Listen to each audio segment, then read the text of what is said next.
Mr. Paul Pratt is here, sort of the front man, not a misnomer, for the name of the project is, because I'm going to stop calling it Ollie Dome 2.0 because that's not fair. Well, we can say GDC, or Gateway Development Consortium. Okay, if you guys aren't familiar with the story, and I guess it kind of broke yesterday, you are at the vanguard of what is perceived, what is projected to be a $1 billion project over a 10-year period to develop the Cross Bayou area, downtown Shreveport, and portions of Ledbetter Heights. This is, correct me, I'm saying something that you will correct. So as soon as I get to the correct point, jump in. Right now, you're all This is basically just doing what the corporate realty people wanted to do with Cross Bayou on steroids, with the arena. Is that right? Is that wrong? It really is. But we look at our the anchor tenant as being a municipal piece. Now you're talking about moving the state building there at Fairfield and Jordan, moving all those folks down to the new area, as well as others that are involved in the state, and any other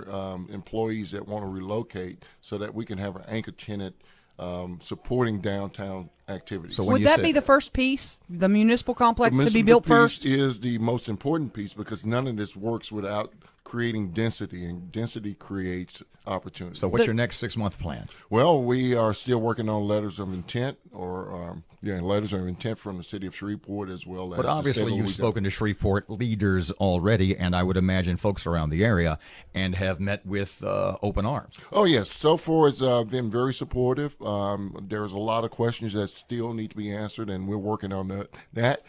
We didn't want to really release this soon, but we needed to control the narrative. There's been some rumors about it, and I needed to put the rumors to rest. The public money, and I'm gonna try to get you to hone in on that. Would the public participation be 10%, up to 50%? Can you give us a hint or any idea? Well, right now our financial advisor is still looking at the way to really finance this. We just know that the public-private partnership is the way to go. In most cities, that's the way to do it these days. And it would be a bond issue, I would assume, to pay the city's portion? There are various capital outlay projects and instruments that we're going to utilize. Which brings me, go ahead. The inner city connector of I-49 could be critical to this area. Is that a piece that you're looking at too, that's got to be a part of this plan? We haven't taken a position on the inner city connection.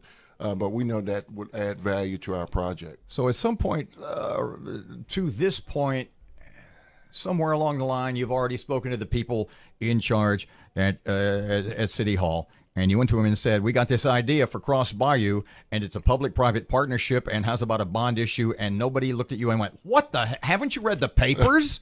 In fact, we haven't even started to talk about the bond issue. Right now, this is all on the public sector.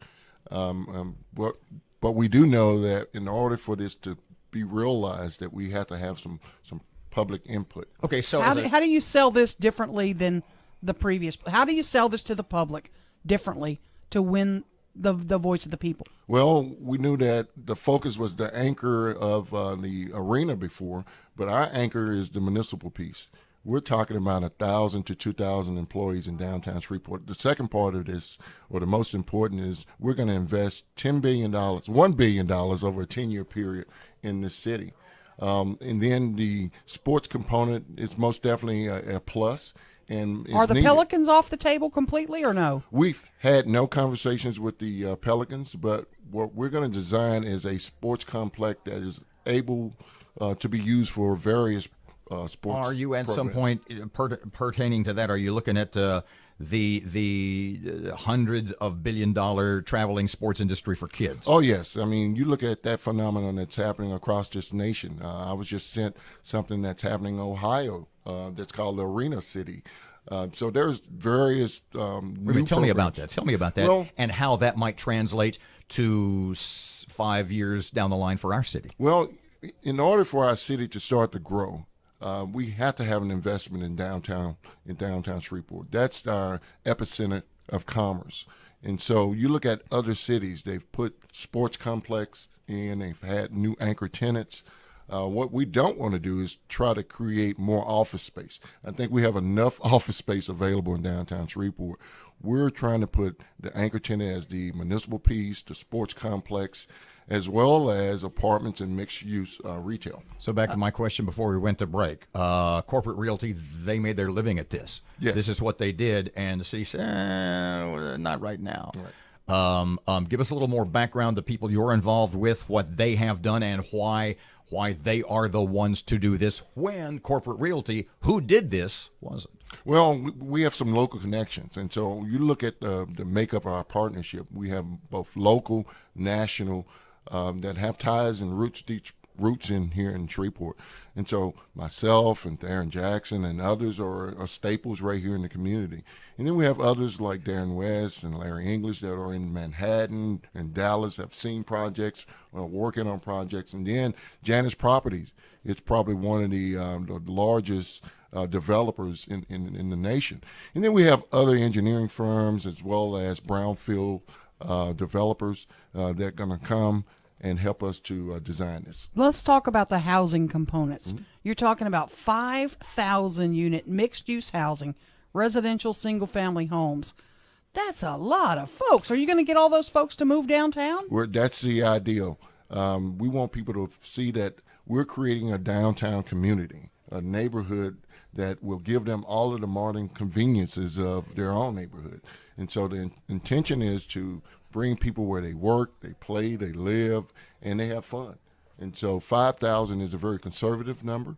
Are these apartments? Is this a This high-rise is condo? going to be Is it? condos, apartments. But once we go to the Ledbetter Heights piece, that's going to be single and multifamily homes. How many people might be displaced from that? Any idea? How many? How would that work? Well, I mean, we're still working on those numbers. Janus Properties, a real estate developer from New York City. That's correct. Tell me what Janus Properties, a real estate developer in New York City, looks at Shreveport and sees and goes, man, we can make some money there. Well, they see the value that I think we've been missing. I'm 50 years old, and we've been talking about Cross Bayou since I was born. I Yeah, guess. bond issue we passed in Like I said, '98. Janus Yeah. Properties, that's big boy. Oh, yeah. They're not in this to as somebody said about Corporate Realty a long time ago when all that was happening the first time, that they do this for a living. They want another star on their forehead. They want to look at Shreveport and go, see, they don't want to have to explain what happened in Shreveport. That's right. So what is it about Shreveport that makes Janus Properties get on board? Well, we have a undervalued treasure, Cross Bayou. You look at most cities, they don't have the natural resources that we have. We have a Red River, we have Cross Bayou. You go to some cities now, and they have man-made lakes, and they're creating this density.